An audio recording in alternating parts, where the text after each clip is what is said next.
অধীর মানুষে শান্ত করো প্রভু,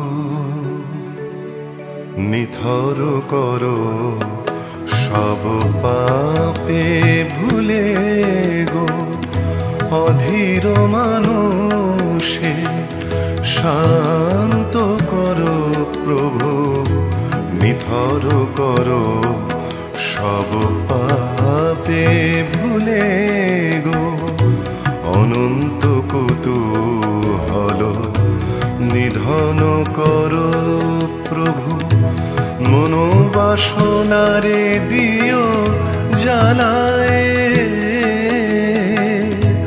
নিধর করো সব পাপে ভুলে গো।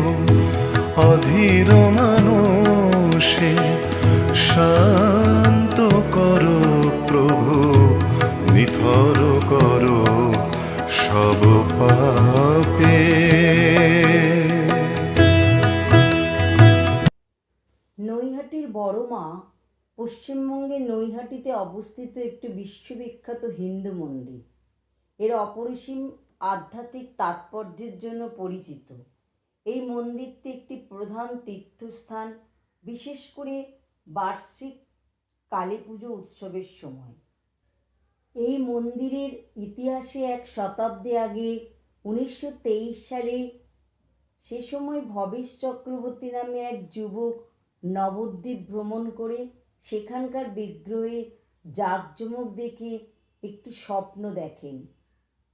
অনুপ্রাণিত হয়ে তিনি নৈহাটিতে ফিরে এসে দেবী কালীর 22 ফুট উঁচু একটি বিগ্রহ নির্মাণ করেন, যা কালক্রমে বড়মা নামে পরিচিত লাভ করেছে।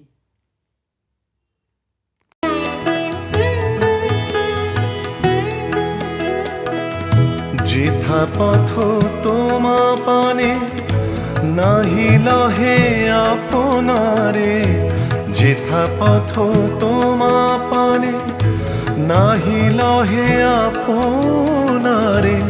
শ্রান্ত আমি ওগো দাও দেখায়ে তুমি, শ্রান্ত আমি ওগো দাও দেখায়ে তুমি, দাও দেখায়ে বুঝায়ে। নিথর করো সব পাপে ভুলে গো। অধীর মানুষে শান্ত করো প্রভু, নিথর করো সব পাপে। ধর্ম যার যার, বড়মা সবার। বড়মার পুজো সেরে মন শান্ত হয়ে আমরা ছুটে গেলাম হালি শহরের দিকে। সাধক কবি রামপ্রসাদ সেনের বসত বাড়ি। রামপ্রসাদ ভিটে উত্তর 24 পরগনা হালি শহরে গঙ্গার তীরে অবস্থিত।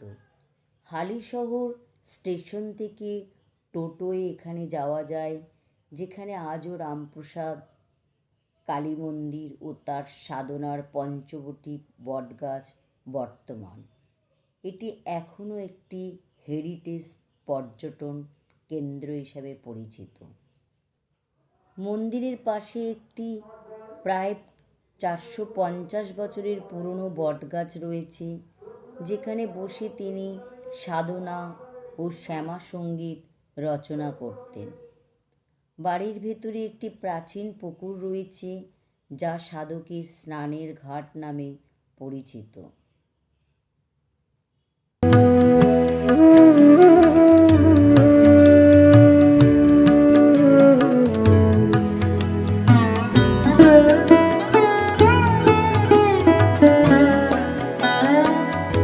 চাহিব না দ্বারা শত অজ্ঞান অমৃত, চাহিব না দ্বারা শত অজ্ঞান অমৃত।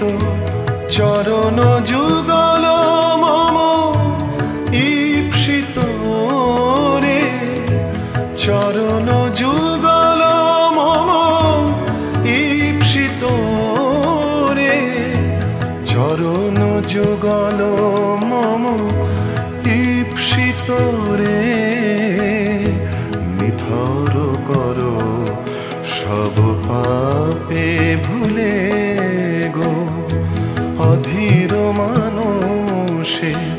শান্ত করো প্রভু।